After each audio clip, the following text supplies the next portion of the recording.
یہ جو یاسمین راشد والی آپ نے کل بات کی، پرویز الہی صاحب والی بات تو ہو گئی کافی زیادہ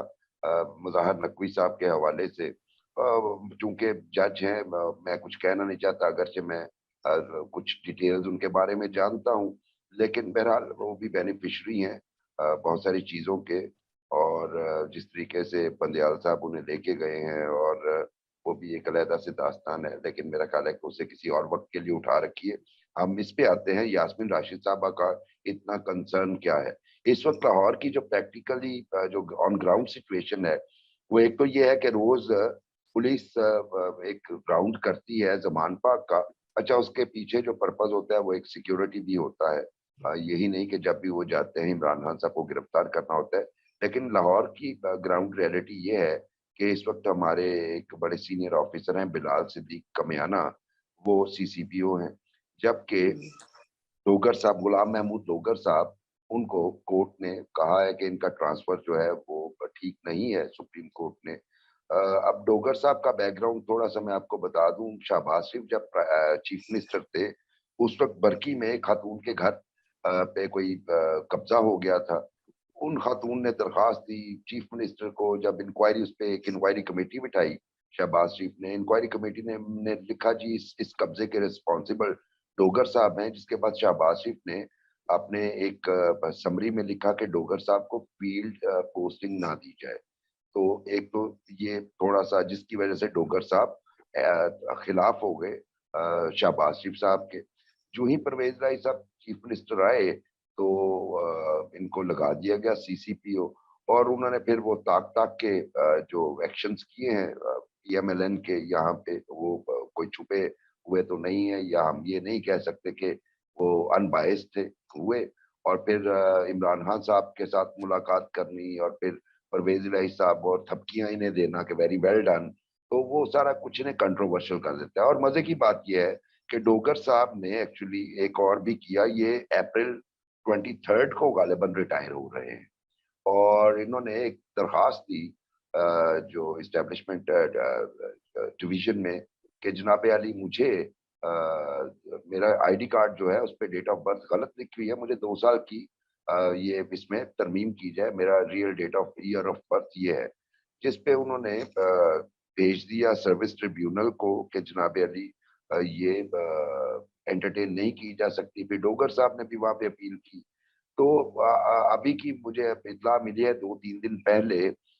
جو اسٹیبلشمنٹ ڈویژن ہے انہوں نے سپریم کورٹ کی ایک رولنگ کا حوالہ دیا ہے کہ کسی بھی سرکاری افسر نے اگر اپنے ریکارڈ میں یعنی شناختی کارڈ میں رد و بدل کروانی ہے تو وہ 2 سال کے اندر اندر کروا سکتا ہے، یہ نہیں ہو سکتا کہ وہ جب ریٹائرمنٹ کی ایج کو پہنچے تو اس وقت وہ رد و بدل کروائے۔ سو صورتحال یہ ہے کہ اپریل میں انہوں نے ریٹائر ہو جانا ہے، اور آج ایک اور بڑی اہم بات ہوئی کہ آج ہی آئی جی پنجاب نے جو میٹنگ سیکیورٹی میٹنگ کی ہے وہ انہوں نے سی سی پی او آفس میں بلال صدیق کمیانہ کے ساتھ کی ہے، which is a loud and clear message to Ghulam Mahmood Dogar and Imran Khan and P T I and Pervaiz Elahi کہ جناب سی سی پی او پریکٹیکلی بلال صدیق کمیانہ ہی ہے۔ سو یہ جو بیوروکریسی میں ہمیں نظر آتی ہے ریفٹ اور پارٹیزن ہونا، یہ بھی ہم نے پاکستان میں ہی دیکھنا تھا، اور اس لیول پہ جانا کہ جناب ججز بھی اس پہ کھڑے ہوئے ہیں پیچھے، کیونکہ اینڈ پہ آپ نے دیکھا ہو اگر غور سے تو سپریم کورٹ نے اینڈ پہ ایک ریمارکس دیے ہیں کہ اگر الیکشن کمیشن کے تمام اراکین ایگری کریں، ان کے درمیان جو ہے کنسنسس ہو تو ٹرانسفر پوسٹنگ ہو سکتی ہے،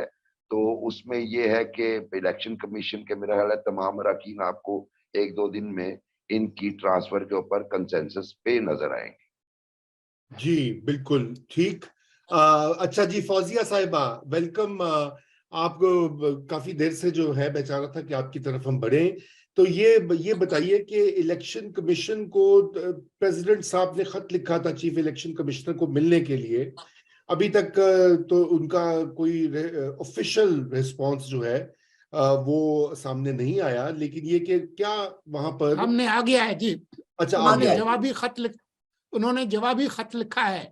چٹھی کے جواب میں چٹھی کے جواب میں جی۔ تو فوزیہ ذرا اس کے بارے میں بتائیں۔ اچھا رضا تھینک یو، ہم نے نا اپنے